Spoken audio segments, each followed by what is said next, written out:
Her şey olur, övladdan yarımır. Her şey olur, sağlamlıqdan yarımır. Her şey olur, tərbiyədən, əxlaqdan yarımır.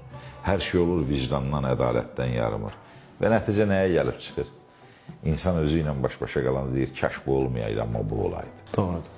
Və məşhur bir şeirdə deyildiyi kimi deyir, qardaş əcəl gələn vaxt ona dövlət var neyləsin. Əcəl hamının qapısını döyür, istəyirsən pulun var, istəyirsən pulun yox. Və hər kəs bir loxma çörək yeyir, mədəsi tutana qədər. Ondan artıq kimsə yemir. Hə, hamı, yenə deyirəm, yaxşı maşını da sürmək istəyir, yaxşı evdə də yaşamaq istəyir və bunlar olanda çox gözəl. Amma milyardlarla pulun olsun və yaxud da milyonlarla pulun olsun, bu səni xoşbəxt etməz, bədbəxt edir. Çox bədbəxt edir. Doğrudur.